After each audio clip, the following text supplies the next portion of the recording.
Dan Pitcher is the guy that should be the Buccaneers offensive coordinator, and now the Bucs appear to be headed in that direction.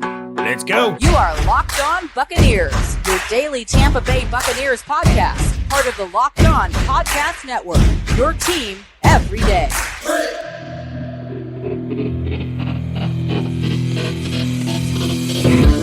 What's up, and welcome to the Locked On Bucs podcast, part of the Locked On Podcast Network, your team every day. We are your daily podcast covering the Tampa Bay Buccaneers, free and available on all platforms, including YouTube and the 10 Tampa Bay Plus app. And we thank you for making us your first listen or view of the day. I am James Yarcho, deputy editor of SB Nation's BucsNation.com, joined by my esteemed co-host, Mr. David Harrison. He covers the Bucs over at Sports Illustrated's BucsGameDay.com. And of course, you can check out everything on Twitter at Locked On Bucs, at DHarrison82, and finally at JYarcho_Bucs again. We got the account back. We're back, baby. Let's go. So excited for that. Thanks again for making Locked On Bucs first view or your first listen every single day. This episode of Locked On Bucs is brought to you by Nissan. The only thing more exciting than the big game is the all-new, all-electric 2023 Nissan Aria. There's only 5 days left until the Super Bowl. Are you ready? Yes. I got the bacon cheeseburger jalapeno pizza on order. The Nissan Aria, the EV for people who love to drive. Learn more at nissanusa.com. Don't eat pizza and drive. Bucs rival and son of right tackle Tristan Wirfs, Cameron Jordan, was heard talking down on the team that finished above his own team for the past 2 years.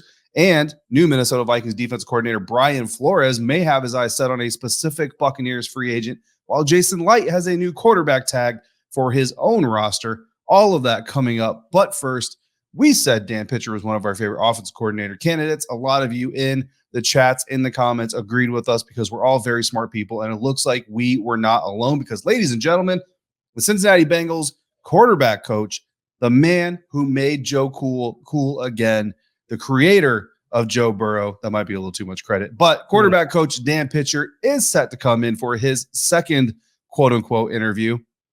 Not sure why that's in quotes, to be honest with you, because it's his second interview for the offensive coordinator job, according to NFL Network's Mike Garoppolo. This will be the first time Pitcher has met with the Bucs brass in person, because his previous interview was done digitally as he was preparing to defeat the Kansas City Chiefs, which he would have if the NFL wasn't big fat cheaters and the game wasn't scripted. 37-34 Philadelphia Eagles. FanDuel put it down, bet safely. But notably, Dan Pitcher is the first person to get a second interview for this job. James, are you aware of what I'm talking about, the 37-34 bet? No, I am not. But you don't know? Okay. Breaking news for James Yarcho. Oh, somebody. Yes, that the Wikipedia entry that the script for the NFL. Yes, the NFL is scripted. We're not getting into that. Imagine It's Tom Brady's anger when he saw the script for this season after he unretired, and Rodgers like, oh, you want to unretire, Tom? You want to unretire? Here's your script. 3 straight losses. First loss to the Cowboys. First loss to the Falcons. Now go away. Yeah, we're also not scripted, guys. We're also not going to get into the officiating in the AFC Championship because it wasn't that bad. No, it really wasn't. Listen, okay, Dan Pitcher, second interview for offensive coordinator, first in person, only candidate thus far to get a second interview. That is what we're here to talk about. James, tell us why Dan Pitcher is the right football coach, even though he has the wrong football name.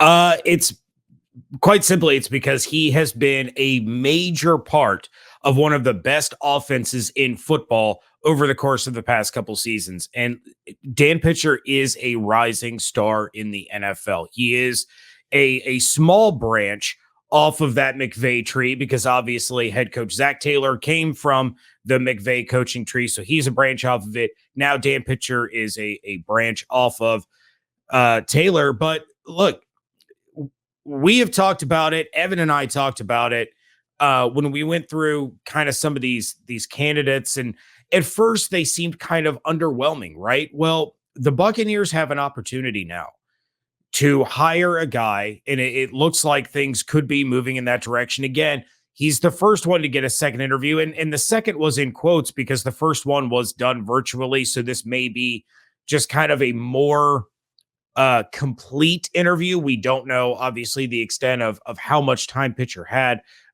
given that he was playing for a conference championship.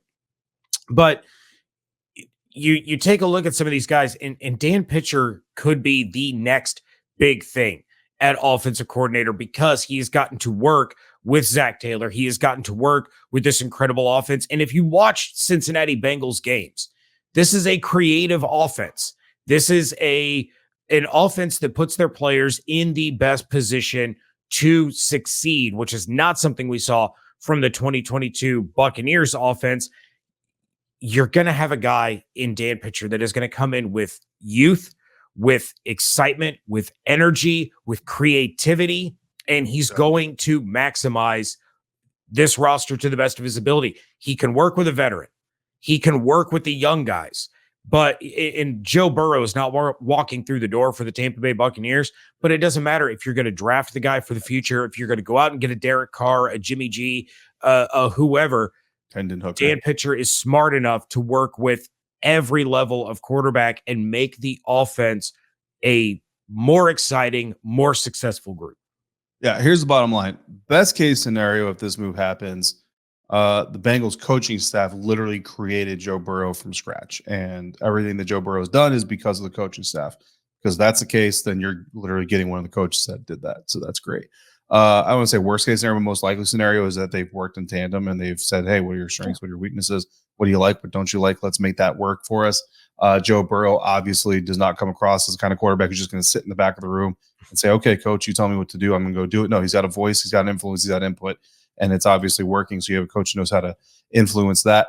And then when you bring in Derek Carr, a veteran like that with all the experience he has, you marry those two things up and you can breathe new life into Derek Carr's career. And you can also breathe potential and development into a guy like Hendon Hooker as he recovers from his injury after the Buccaneers draft him late day 2 or early day 3, depending on what happens. So, James, your words are super cool. I'm going to put the cherry on top of the conversation before I get into my prize picks read by saying this. That's literally in the script, by the way, guys. By saying this. The only concern I have is that Todd Bowles appears to be a fairly hands-off head coach when it comes to his offensive coordinator because he's also the defensive coordinator. And so we would figuratively be throwing Dan Pitcher into the deep end. The only thing I'll add to what you said, this is very much a second interview because the first interview was an interview. The only thing that they missed out on with the first interview is not smelling him. And while the way he smells may be a determining factor in whether or not he gets a job, I'm pretty sure we're okay there. This is absolutely a second interview. It means something, and it means that the Buccaneers liked what they heard in the first one. They want to hear more, and they want to hear it in person. And I personally am here for it. What I'm not here for is Jamel Dean leaving the Tampa Bay Buccaneers. But according to one media outlet, Jamel Dean is the perfect free agent for another team, not the Tampa Bay Buccaneers. Again, according to someone who won't be on the Locked On Bucs podcast anytime soon because he's a doo-doo head. We don't like him. But we're going to share his thoughts anyway, and we're going to share our thoughts on his thoughts next on today's episode of Locked On Bucs. And today's episode of Locked On Bucs is brought to you by Prize Picks. You pick 2 to 6 players, and you pick whether or not they're going to score more or less than their Prize Picks projection. If you're right, you can win up to 25 times your money on any entry. The best part is you're not competing against anybody else. It's just you versus the projections available, and Prize Picks offers projections on any sport you're watching, including the NFL, NBA, NHL, PGA, college basketball, and more. Entries can be made in 60 seconds or less. It's that easy, and they offer safe and fast withdrawals. Currently operational in over 30 states and in Canada, so download the Prize Picks app today or go to prizepicks.com to sign up for daily fantasy sports done right. First-time users, you can get a 100% instant deposit match up to $100 with promo code Locked On. If you deposit $100, Prize Picks will give you $100. If you deposit $50, Prize Picks will give you $50. Don't forget to enter the promo code Locked On and sign up for an instant deposit match up to $100. Jamel Dean is a valuable member of the Buccaneers roster that Jason Light should absolutely look to keep. But apparently, you may have some competition if Jordan Dajani of CBS Sports has his way. But first, he says the Bucs need to target a free agent of their own. That free agent is quarterback Jimmy Garoppolo. That is Dajani's Tampa Bay Buccaneers priority free agent in his column published on USA Today. Writing, quote, with Tom Brady opting to retire, the Buccaneers need a new quarterback. I think they should eye a veteran to come in and serve as a distributor for an offense that still has plenty of pieces to be relatively successful. Derek Carr will probably be in consideration too, but I wonder which player between he and Jimmy G will be more expensive. The Buccaneers cap situation is one of the worst in the league, so Jason Light should chase the more inexpensive of these experienced signal callers. Could Brady's former backup finally replace him under center? Time is a flat circle. End quote. Not really sure what time is a flat circle means in this, but interesting words. James, tell us why Jordan, I almost called him Jimmy, is wrong. Jordan Dajani, with all due respect, sir, you just made my list. Like Ryan from The Office, your name is on the list. Look, we talked about the possibility of Jimmy Garoppolo joining this team last year during the 40-day Tom Brady hiatus, and we both agreed that it was a very possible situation, not preferable, but possible. The same thing is still true right now. Jimmy Garoppolo to the Bucs is possible, not preferable, but possible. So here's the thing. The Bucs are in a very bad cap situation. David, you and I have talked about it numerous times, and the cap is what it is. There are ways to manipulate it. It's kind of sort of make-believe, right? They can manipulate the cap in a myriad of ways, and you're going to have to free up money if you're going to sign a quarterback. You have to free up money no matter what. I don't know if Derek Carr is going to be any more expensive than Jimmy Garoppolo, but if you're already making the work to free up money for the cheaper of the two options, I honestly, coming off of a bad year for Derek Carr, coming off of an injury for Jimmy Garoppolo, I can't imagine that the money is going to be all that different between the two. It's probably going to be, within the same ballpark. Not to mention you can, fill a Derek Carr contract with a bunch of incentive-based metrics that he would have to hit to trigger all of these bonuses. And if he hits them, great. That means you're succeeding. If he doesn't hit them, well, then no big deal. You don't have to pay that money. So if the choice is between Derek Carr and Jimmy G, as Jordan Dajani alludes to, you might as well go for Derek Carr, which is somebody that can actually push the ball down the field with a lot more success than Jimmy Garoppolo can. Yeah, listen, so the salary cap deal, Over the Cap has a lot of tools that people can use. And one of them is they literally have a tab where you can go in there and you can see your restructure potential by NFL team.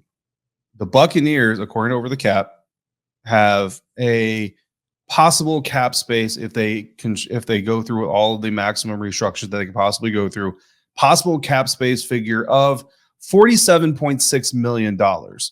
So can we put some water on the salary cap nightmare that the Buccaneers appear to be in, because it's really not a thing. $47.6 million, not the most salary cap room. But that's a swing of $100 million without losing any players. Like, that's without waiving a single dude. You know what I'm saying? Like, so let's douse this salary cap nightmare situation right there. Okay. Yes, Derek Carr is going to cost more money because he's a better quarterback. And if you're the Tampa Bay Buccaneers, you're not in rebuild mode. If you're in rebuild mode, you're going quarterback at least on day two. If not, you're trying to trade up to maybe get like a Will Levis when he slides, because scouts are smarter than the media, and Will Levis is not a top 5 quarterback. Which please don't do that. The Buccaneers are in reload mode. The Buccaneers have a ton of talent. Yes, they might lose Jamel Dean or Sean Murphy-Bunting. They might lose Levante David. They might lose Mike Edwards. But that's, I don't want to say that's it, because they're not going to lose all of those guys. They might lose a couple of those guys. They're not going to lose all those guys. You reload in the draft. You reload with some free agency picks. And again, the NFC South, not the greatest division in the National Football League. So you still have the potential to make some noise in the National Football League right now. They're not tearing this down to the frame. They're going to try to bulk up from where they are right now. Oh, by the way, Baker Mayfield is also a name out there that I would sign before I signed Jimmy Garoppolo. Now, if you're going quarterback like round 1, or you're trying to trade up for a guy or something like that, then okay, Jimmy G, fine, because he's a bridge guy, and you're basically saying you're going to start the first 4 or 5 games, then we're going to put the young guy in. But Derek Carr, he's also a bridge quarterback, but he's a bridge quarterback for like 2 or 3 years. And then you give a guy like maybe Hendon Hooker. I know I keep making the joke because I selected him in my mock draft this week, but you know what I mean? Whether it's a Hendon Hooker or somebody else, you take a guy, you develop him, whoever it is, just not named Kyle Trask. So again, that's pretty much my take on Jimmy G. only if Derek Carr doesn't work out. And honestly, only if Baker Mayfield doesn't work out. I'd rather have Derek Carr or Baker Mayfield before you go after Jimmy G. I 100% agree. And look, Baker Mayfield showed a dude walked into Los Angeles in under 48 hours and leads a comeback victory. Like, he can still play football. I think he was just ultimately in a real bad situation in Carolina, but we can get into the Baker Mayfield conversation later on. There's going to be plenty of quarterbacks for us to talk about, directions that we Matt Rule and Baker Mayfield were the problem there. One of them's in the NFL, one of them's not. Just saying. Yeah, bingo. So a lot of different directions the Bucs can go in at quarterback. I'm with you 100%. If I'm power ranking these guys, I'm putting Derek Carr at 1. I'm putting Baker Mayfield at 2. I'm putting Jimmy Garoppolo at 7. Another big reason that our not so good friend Jordan Dajani made my list. In fact, he made my list twice because of this move right here, where he said that the Minnesota Vikings priority free agent is cornerback Jamel Dean. Quote, Dean is probably the second best cornerback in this class, and he possesses good enough size and athleticism to attract plenty of attention on the open market. The Vikings pass defense ranked second worst in the league last year, and it convinced NFL fans during Super Wildcard weekend that Daniel Jones was the second coming of Josh Allen. Minnesota needs to add to the secondary, plus Patrick Peterson, Shandon Sullivan, and Chris Boyd are free agents. End quote. David, your thoughts on Jamel Dean going to the NFC North and joining the Minnesota Vikings? Jamel Dean is the best cornerback in this year's free agent class. And Agreed. Also, Sean Murphy-Bunting is definitely better than some of the guys that are listed on PFS top 100 free agent list. Like, I would take Sean Murphy-Bunting over Patrick Peterson and over Rock Ya-Sin, who are both in the top 50 of PFS lists. So, yeah, big time agree. Just making all kinds of enemies here on today's episode. Yeah, look, I mean, Brian Flores likes aggressive defenses. Jamel Dean's an aggressive defensive back, so the fit is there. And honestly, this was written before Brian Flores became the Minnesota Vikings defensive coordinator, but I think everybody kind of knew the Vikings, like, that's kind of what they are, is they like having attacking defenses. It's kind of how they play. So, it's a good fit, man. I mean, you can't hate on another team or Jordan here. And listen, we're having fun with how much we hate Jordan. We don't actually hate Jordan. He's just doing his job, but we're just in a mood right now, guys. I've had one too many monsters. James is a Tampa Bay Lightning fan, and all of you guys know that you all like to trash talk. So that's just what we do. Yeah, I mean, the fit makes sense. But obviously you would rather see Jamel Dean wearing a Buccaneers uniform, and hopefully that contract gets done before he ever has the opportunity to go have a cup of coffee in Minnesota. But you can't hate on anybody for identifying Jamel Dean as a potential fit somewhere else, because he's a good guy and a good player. So yeah, the fit in Minnesota is fantastic. Jordan Dajani made my list because he's speaking this into the universe, and it makes a ton of sense. Jamel Dean would be a rock star in Minnesota. He would be reunited on occasion with Carmen Vitale when she gets to talk to him while she covers the NFC North for Fox Sports. Carmen Vitale, guest of the Locked On Bucs podcast last week. Check it out if you haven't already. Yeah, I just don't like people talking about it because I don't want Jamel Dean to leave the Buccaneers. And the more people, just like people saying Levante David should go to the Washington Commanders. Who would say that in their right minds? I'm going to block you on all social medias.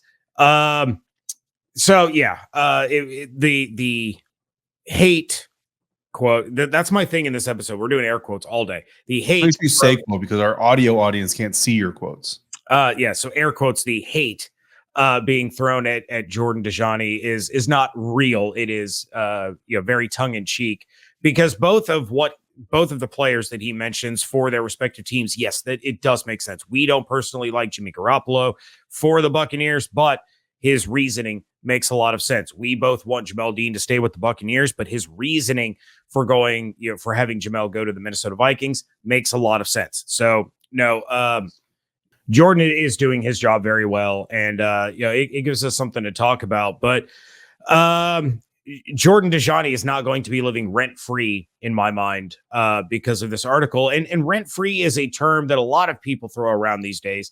And after last weekend, it's pretty clear that the Tampa Bay Buccaneers live rent-free in the mind of Cam Jordan as he takes a shot at a team that has more success than he does. And that's coming up next on Locked On Bucs. This episode of Locked On Bucs is brought to you in part by Built Bar. Looking for a delicious treat but don't want all the fat and calories? Then you got to try a Built Bar. We just got through the holidays and my goal is to eat a little healthier, but I have a sweet tooth. It is a problem. I have to have something nice and sweet after I have a meal, and Built Bar is the best route to go. Why? Because they're healthy and they are actually tasty. They are so delicious, you won't think that they are good for you. And what makes them so good? They are covered in 100% real chocolate. That's right, real chocolate. They come in unbelievable flavors like churro, my personal favorite, peanut butter brownie, and coconut almond. I'm not sure how Built does it, but these bars taste like a candy bar while maintaining amazing macros. And what's even better is that they are healthy. 130 calories, 4 grams of sugar, 17 grams of protein. And now you don't need to wait on the mailman to get a box of them. For years, we've been talking about ordering your Built bars at Built.com, but now you can get them at your local Walmart or Sam's Club. Head to your nearest Walmart today, walk to the pharmacy section, and grab yourself a box of Built bars. You can pick up a 4-bar box of cookies and cream, another one of my favorites, double chocolate, or coconut puffs. And if you're close to a Sam's Club, run in and grab a 13-bar box with hit flavors like brownie batter and churro. You can thank me later. Wrapping things up here on the Locked On Bucs podcast. And look, David, I'm not sure what it is about guys named Cam that they can't seem to keep themselves from undeservedly running their mouths when they've accomplished exactly zilch. But alas, that is what we had go down over Pro Bowl weekend, which is weird because you'd think professionals were at a Pro Bowl and not trash talking children who haven't won a division title in a couple of years or a Super Bowl in ever. So Like us. Scam Jordan, We're not at the Pro Bowl. Scam Jordan said, quote, well, this time he was able to say he was putting it up for good, right? Last time there were too many leaks that happened. It tainted, let the man retire. We salute him. We salute him and wish him the best in whatever next endeavor that is. We're glad he's out of the division.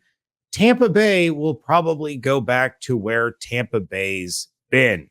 End quote. And of course, he said that last part with a big old smile and a little laugh because he's Cam Jordan.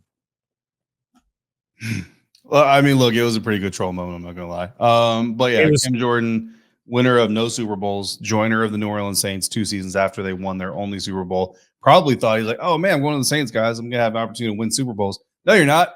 That's not a thing you're going to have a chance to do. Good luck with Andy Dalton next year, Cam.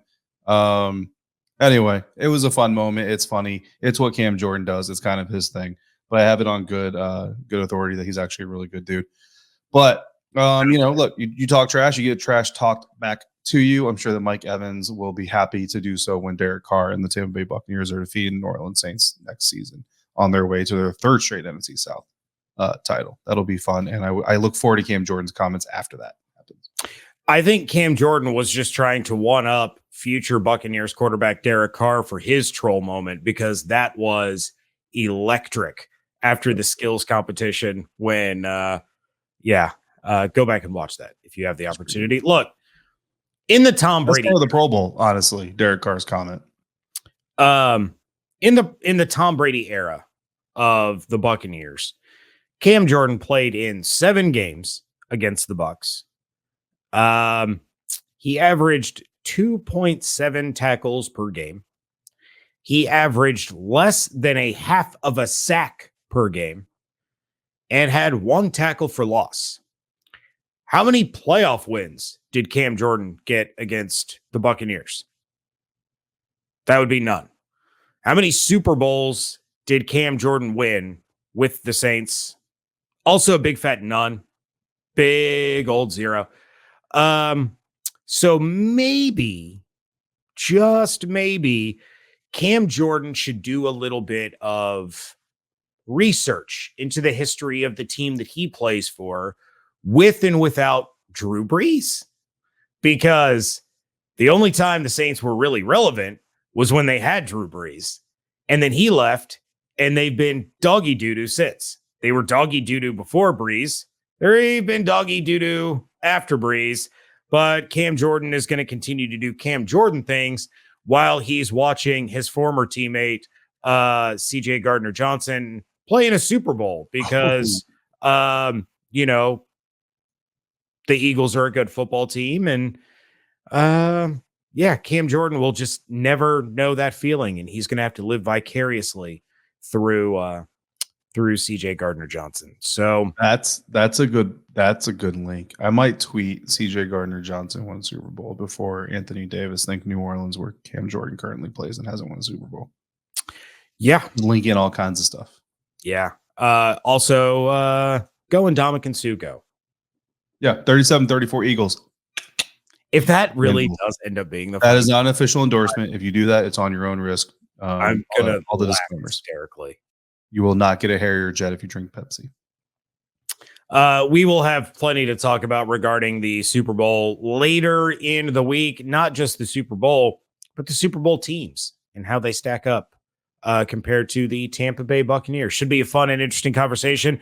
But hopefully tomorrow we will have Evan Klosky back on the show. Had some scheduling issues, had some computer issues last week. Going to try to get all that ironed out. So Evan Klosky may or may not be here, but I definitely will be. So make sure that you are sending your questions, your thoughts, your mock drafts over to lockedonbuckspodcast@gmail.com or slide into the DMs at Locked On Bucs on Twitter. We want to thank you for making Locked On Bucs your first listen or view of the day. Make sure you subscribe to the Locked On NFL podcast and get daily conversations on the biggest NFL stories, plus in-depth analysis on the biggest games with NFL key predictions every Friday. Monday, local insiders cover the weekend with game-to-game episodes. Locked On NFL available on YouTube and wherever you get your podcasts.